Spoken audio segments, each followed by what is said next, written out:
Dentro do Varejo na APA Show 2023. Este episódio foi gravado no estande da InWave durante a feira APA Show. A InWave é uma empresa desenvolvedora de tecnologia para o varejo com foco no aumento da eficiência operacional e patrocinadora exclusiva do podcast PDV.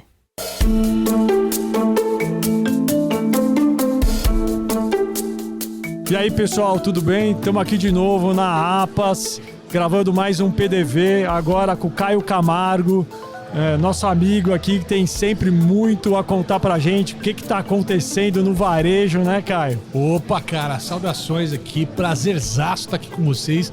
Nesta feira abarrotada de gente, hein, cara? Como tá louco esse negócio aqui, que maluquice, impressionante, cara. Lotada a feira, não para, graças a Deus. Não, tá e não dá bom. nem pra entender pra onde você tá indo, cara. Eu mal andei aqui, eu andei, sei lá, 10 quilômetros hoje, cara.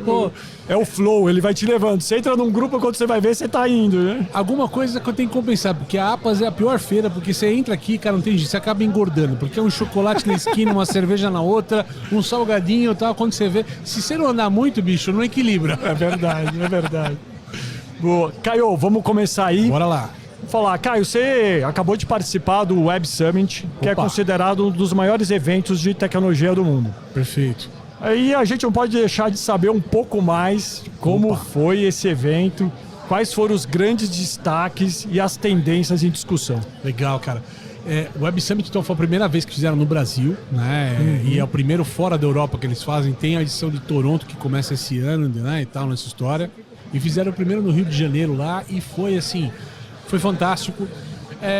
Talvez, assim, houve não é uma mão muito mais pesada, mas se discutiu muito, até de maneira excessiva, a tal da inteligência artificial, que dominou o noticiário, o repertório de todo mundo. Talvez até pelo momento que a gente está aprendendo, tateando, e até pautas que não tinham nada a ver com a inteligência artificial, como, por exemplo, a Ayo Tomini, acho que é o nome, Ayo Tomani, fundadora do Black Lives Matter, ou seja, um movimento social, questionou muito sobre inteligência artificial e a questão da ética que está por trás da inteligência artificial e que tipo de resposta vai gerar isso. Ou seja, mesmo temas que a gente não deveria discutir IA, a gente acabou discutindo IA. Né? Então, assim, de tão envolto que está essa história e tão loucura que aconteceu nesses últimos 5, 6 meses da humanidade, onde só se fala nisso, só se pensa nisso, só se teme isso nesse momento, né, mestre? O chat GPT deu esse boom e que...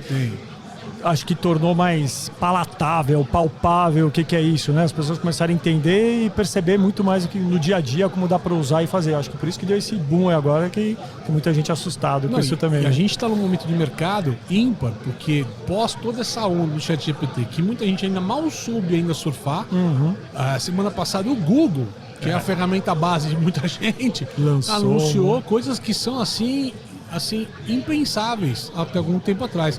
Um dos exemplos, Adriano, que eu vi que eu fiquei assim, pasmo, cara, é um vídeo da pessoa falando em um idioma e aí pedir a tradução daquele idioma. Ele não só traduziu a voz da pessoa no outro idioma, como fez sincronização de lábios. Ou seja, matou o tradutor, matou o dublador, cara, na história. Sim. Então, assim, nós vamos ver coisas, cara, que assim são impensáveis nesse momento acontecendo. Cria um texto, cria uma planilha. Sim. Tudo que a gente vai fazer de alguma forma, o operacional nosso, de alguma forma, talvez passe por algum tipo de IA num futuro muito próximo aqui, talvez esse ano, quando a gente fala alguma coisa. Não dá para pensar o que vai acontecer daqui 3 meses, mas o legal é que a gente está vivendo esse momento maluco e que a gente tem que ser mais do que nunca resiliente, cara. Porque tem que todo dia aprender uma coisa nova, entender que tudo que você está sabendo ainda vai ter reciclado, que daqui 3 meses tudo que você aprendeu não vale para mais nada, e a vida. Tá numa velocidade absurda, né? Quando a gente fala de IA, toda essa discussão, cada dia aparece uma coisa nova, cada dia...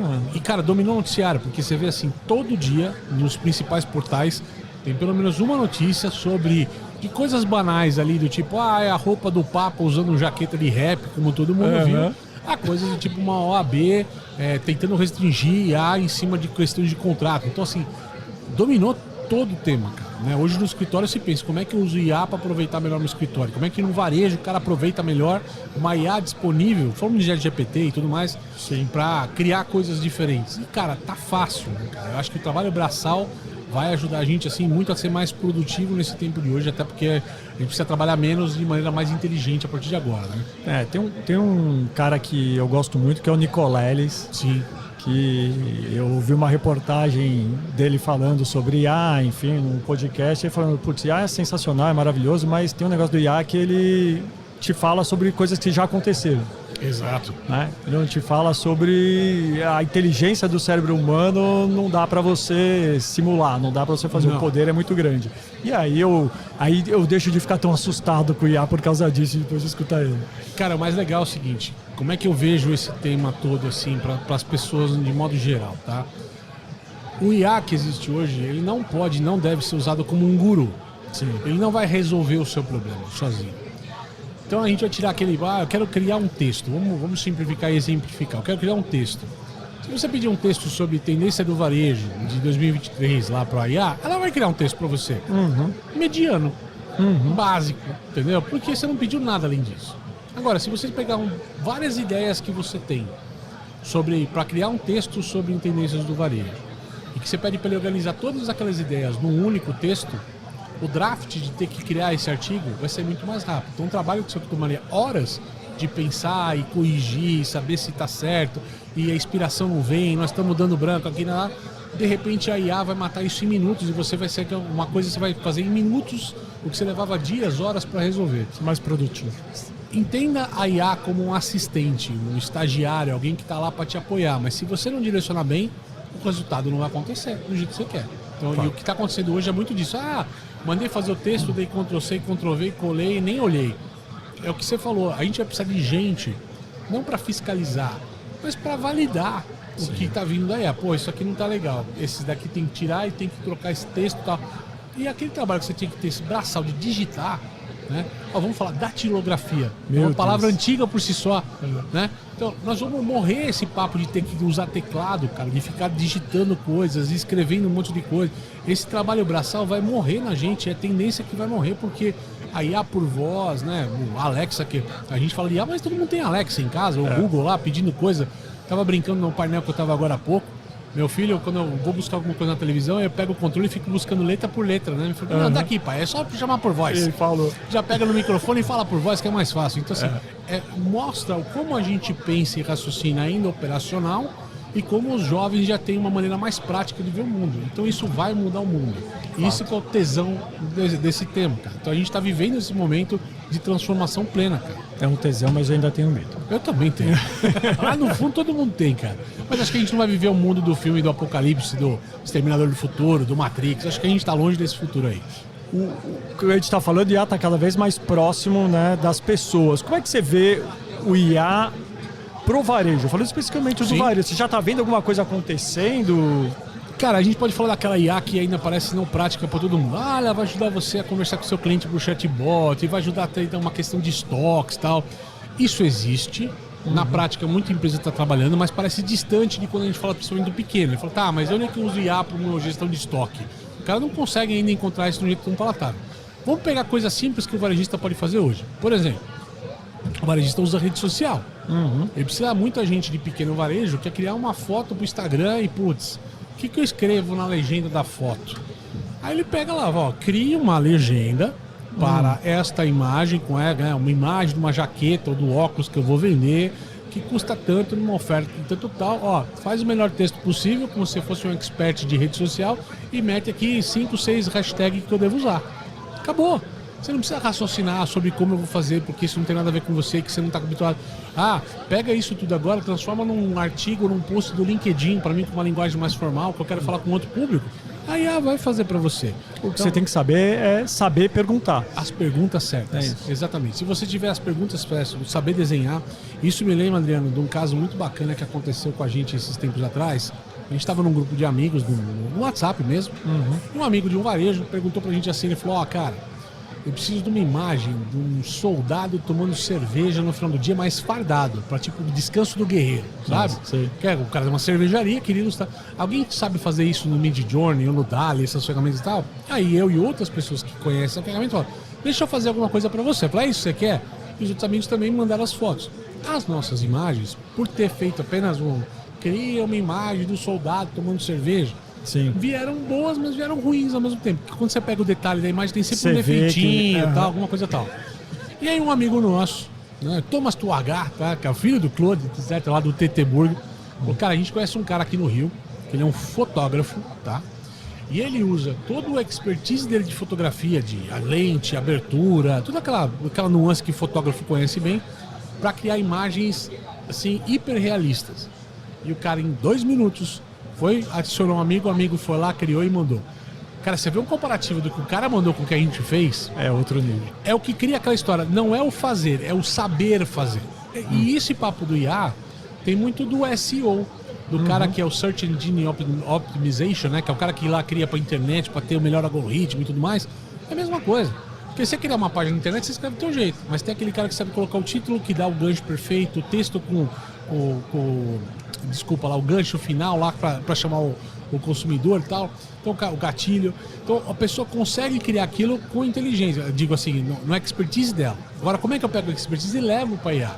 Eu acho que essas são as coisas que a gente vai aprender a moldar com o tempo. Agora, eu digo que a gente vive num universo hoje que a gente não deve discutir se são pessoas ou IA. A gente tem que conversar sobre pessoas e IA. Como as pessoas vão empoderar a IA. Porque eu acredito, não é a IA que vai empoderar as pessoas, mas são as pessoas que vão empoderar a IA no mundo que todo mundo usa IA. Mas são as pessoas que fazem a diferença, que vão fazer a diferença no final. É o contrário do que a gente tem visto hoje. Ah, vai substituir pessoas, vai tirar o cargo de um monte de gente, aí o que vai acontecer? Mas sem a pessoa adequada, bicho, não roda aí. Aí ela não vai fazer sozinha nada. Então pode ficar tranquila, a galera que tá abraçada vai ter que aprender novas skills. Vai ter que ter novos aprendizados. Isso faz parte do nosso cotidiano. Mas é fato que tem espaço para todo mundo, cara. Falando de tecnologia ainda não muito tempo atrás, a gente estava falando de metaverso. Opa! E agora falando de IA. Sumiu o metaverso, né? Então, cara, o que aconteceu com o metaverso? Cara, de uma maneira meio prática. O metaverso não sumiu como tecnologia, ele existe. Sim. O molecado tá jogando Roblox, né? É. Assim, não sumiu como tecnologia, como ambiente. A questão é, o assunto estava imaturo pro barulho que ele fez. E a imaturidade significa o quê? Ninguém conseguiu criar um resultado plausível de venda, de faturamento, de resultado final em cima de um investimento em metaverso. Todas as marcas que foram para o metaverso, elas criaram buzz, marketing, mas não vendeu. E assim, o problema aqui é, se você tentou usar alguma coisa de metaverso, entrou num joguinho na plataforma, você usou, mas aquilo não entrou numa parte do seu cotidiano. Né? Você entrou, viu, ficou interessado, falou e deixou aquilo de lado. Foi mais curiosidade do que qualquer outra coisa. Metaverso eu falo que é igual a mãe falava pra gente quando a gente era criança. Filho, na volta a gente compra. Verdade. Porque é muito disso. Então assim, a tecnologia tá lá. A galera que vai usar muito disso e vai ter uma vivência disso mais conectada vai chegar como consumidor em algum momento. Não é essa galera que vivencia o consumo hoje. Acho que são 5, 6 anos aí pra começar a acontecer isso. Eu bato o pé firme falando que não é uma coisa de tecnologia, é uma questão de sociedade. Tá? É um evento social, porque o ambiente dessa molecada nova se apresentar pro todo é o metaverso. Sim. Uma criança que entra no Fortnite hoje com a roupinha básica do Fortnite, quando ela vê os amiguinhos lá com o Doutor Estranho, Homem-Aranha, Stranger Things, etc., ele vira para você, pai, queria comprar uma roupa dessa para mim. Ele está consumindo o metaverso. Sim. Então, isso é a nossa praça de alimentação do shopping quando a gente era moço, ou o coreto pros mais velhos da pracinha da cidade pequena e tal, que a gente comprava uma roupa nova e queria mostrar pros amigos. Isso é tribal, cara. Isso é ancestral quando você fala a questão do indivíduo se destacar na sociedade. É assim, no ambiente de sociedade, tende a ser os ambientes de realidade virtual, onde eles passam o maior tempo hoje conectados, brincando, jogando, dialogando, conversando. Então a gente vai ver isso acontecendo. Mas para a maioria do pessoal que consome hoje, não é dia a dia. Sim. Então por isso que não é momento dessa coisa hoje. Mas você ainda bate que vai acontecer. Isso vai acontecer. Não, tenha paciência. Não dá para bater o martelo se é 2, se é 3, se é 5, se é 10 anos, mas entendo que isso é um movimento evolucionário que em algum momento acontece. Em algum IA, quando a gente falava de IA 2, 3 anos atrás, a gente pensava na IBM com o Watson jogando xadrez com o Kasparov. Né? IA era isso. A IA só se tornou esse buzz todo quando se tornou acessível para todos. Hoje, com o teu navegador no teu celular, você entra no chat GPT e pede alguma coisa e ele entrega na hora. Quando o metaverso for algo assim, acessível para todos, de um jeito muito fácil, acabou. O metaverso vai estar implantado para todos. A questão é que a gente não tem isso hoje. Tem muita gente que conversa do metaverso e fala, tem uma barreira do óculos. Cara, o óculos não tem nada a ver com essa história. Né? O Roblox, ninguém usa o Roblox com óculos nessa história. A molecada joga por jogar. A questão é o ambiente disso. Não é fácil. Ninguém tá lá. Eu não tenho obrigação de estar no metaverso. Mas eu tenho uma obrigação de entender IA hoje, porque senão eu vou não ser competitivo. Eu vou perder espaço. Eu não conheço ninguém que não tenha usado IA e criado alguma coisa efetiva e falou, cara, não volto a fazer o que eu fazia antes do jeito que eu fazia. Minha vida ficou mais fácil. É verdade. Ficou mais fácil, cara. É o cara que comprou Air Fryer. É verdade. O Air Fryer do momento é o IA, cara. O cara comprou Air Fryer, nunca mais ele vai usar frigideira. É igual. O cara usou o ChatGPT pra criar alguma coisa pra vida dele. Se ele conseguiu criar aquilo, ele nunca mais volta atrás. E esse é o grande movimento que a gente tem. No metaverso, todo mundo testou e deixou pra trás e viveu a vida, voltou pra trás. Então, em algum momento, isso vai mudar. Não agora, mas vai mudar. Caio, aproveitando que a gente tá aqui na APA Show, nesse mega evento. Gigante, cara. Tô assustado também nisso, cara. Sempre foi grandioso, mas esse ano tá impressionante, né? Se alguém tinha dúvida que evento presencial estaria em voga, é só dar um pulinho aqui e ver o tamanho desse negócio. E a confusão que tá lá fora pra chegar até aqui. Pra entrar ainda. Pra entrar. Graças a Deus eu cheguei cedo, mas olha, diz que tá impossível chegar aqui. Eu chego cedo, ainda bem também. Cara, na sua opinião, que tecnologias esse setor especificamente precisa prestar atenção e quais são as principais novidades e tendências do setor? Cara, acho que supermercado tem muita coisa em questão, né? Primeiro, porte, tá? Eu acho que a gente vive um momento que a gente está discutindo um pouco qual que é o tipo de formato ideal. A gente está vendo uma expansão de negócios aí de proximidade muito grande. Aqui em São Paulo tem até o meme do Oxxo, né, cara? Outro dia meu filho foi plantar um feijãozinho na escola, nasceu um Oxxo, né, cara? É incrível, né, cara? Tem que tomar cuidado. Se você for viajar e deixar de voltar muito tempo na tua casa, capaz de ter um Oxxo na tua casa. Então, assim, tem que tomar cuidado porque tá loucando. Mas o varejo de proximidade ganhou escala, diferente, é fato que ganhou importância. As pessoas estavam ali, Peterson da WD palestrando aqui hoje de manhã, trazendo o conceito que ele trouxe da NRF uns anos atrás, da cidade de 15 minutos. As pessoas querem fazer tudo ao seu redor em 15 minutos a pé. Então, assim, esse é um conceito que está ganhando muita força também no Brasil. As pessoas querem proximidade e está ganhando esse mercado. Eu sou um deles. Exato, mas acho que isso não é só você, são todos. Eu, inclusive, todo mundo está nessa pegada porque a gente vive um outro momento da sociedade, que a gente não quer grandes deslocamentos ou muito tempo no trânsito e tal. Isso mudou. Isso é bom, porque quem quer comprar próximo não está preocupado tanto em preço. Sim. O cara topa pagar um pouquinho a mais para não ter que catar o carro e ir em deslocamento em um lugar mais barato. Existe um modelo do cash and carry que fez sucesso ao longo desses anos, mas o modelo está começando a ter algumas questões abertas. Por exemplo, no momento que eu tinha alguns, lotavam. No momento que eu tenho tantos, eles estão começando a colocar serviços. Sim. Eles estão ficando cada vez mais próximos do que era o hipermercado, que é um modelo que no Brasil morreu. Hoje você tem um mercado de proximidade e no outro extremo o atacarejo. E esse meio, ele está meio uma nuvem esquisita. Ele está se perguntando o que ele vai fazer para segurar o consumidor, porque o porte dele está caro hoje. Ele não tem gente para operar tanta área de venda, né? Então existem questões ali e que a tecnologia pode suprir em algum momento. Tanto na eficiência de estoque, ou seja, cara, eu vou ter o que vende. Meu Pareto 80-20 aqui, que é o que você estava falando de IA. Mas o tempo de, tem prateleira infinita para algum tipo de produto, então preciso ter todos os acessórios de pet para o cara comprar na compra do mês dele? Não. Aí o cara pode comprar a ração na hora para levar, mas a bolinha ele compra e chega na casa dele. Né? Então, assim, ele pode brincar com algumas questões dessas, né? O hipermercado que colocava lá bicicleta, roupa, coisa de praia, e aquilo ficava encalhado, mala de viagem. O cara pode começar a descobrir outros caminhos para ter aquele produto para o consumidor, mas de uma outra maneira. Esse é um ponto. O segundo ponto que a gente tem, eu acredito que é pagamento. Então, assim, ninguém mais tem paciência para fila de pagamento. A gente está olhando muito automação, né, self-checkout, falando mais propriamente dito, tá, automação, até por uma questão não só de velocidade, mas é porque não tem mais ninguém no varejo hoje para você trazer tanto caixa hoje na loja. Sim. Acabou aquele universo de 60 baterias de caixa, tudo ocupado com caixa, empacotador, você não tem gente para equipar porque as pessoas não querem trabalhar no varejo. Isso é uma dificuldade do varejo de... Mão de obra tá difícil. Muito difícil. E é global, tá? Eu acho que em algum momento eu falo assim, a gente deu um reboot todo mundo junto com a pandemia. Então é engraçado porque tudo que a gente vê na Europa, nos Estados Unidos, tá acontecendo aqui também igual. Porque é o reboot do mundo, cara. O mundo parou todo mundo igual e começou todo mundo ao mesmo tempo. Nesse mesmo tempo a gente tá sofrendo todo mundo o mesmo problema. O maior problema que a gente tem pós-pandemia com mão de obra de varejo é que o cara quer trabalhar no híbrido. O cara quer trabalhar no home office. Como é que você convence o cara a trabalhar na jornada de 6 por 1 no varejo? Para ganhar salário base. O cara fala, vou dançar no TikTok. A menina fala, vou montar um OnlyFans, cara. Vou ficar rica com outra coisa. Mas não é com o varejo. Então, assim, tem uma dificuldade de você atrair novos talentos, que o varejo sempre teve dificuldade de se mostrar como um lugar de carreira. Era o primeiro emprego lá atrás para muita gente, em algum momento conseguiu ter esse desenvolvimento de carreira e tudo mais, mas hoje ele está com essa dificuldade de atrair novos talentos. Ninguém está interessado em varejo. A gente sempre brincava, né? Ninguém nasce e fala: o que você quer que você quando crescer? Vendedor, né? Eu quero trabalhar no varejo, né, cara? Só o filho do dono que quer, né, nessa história. Então, assim, hoje está cada vez mais difícil esse papel. Eu acho que a gente vai ter uma dificuldade. Então, pagamento é uma coisa que o cara enche o carrinho, vai pagar, tem fila, ele deixa o carrinho cheio e vai embora. Então é uma questão que a gente tem que tangibilizar bastante. E tudo que converte em termos de experiência do consumidor.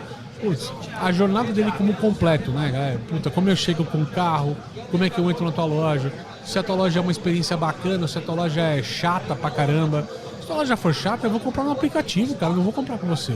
Sim. Mas se a tua loja é legal, tem música, é legal levar a criançada gosta de entrar naquele carrinho que parece um carrinho de verdade.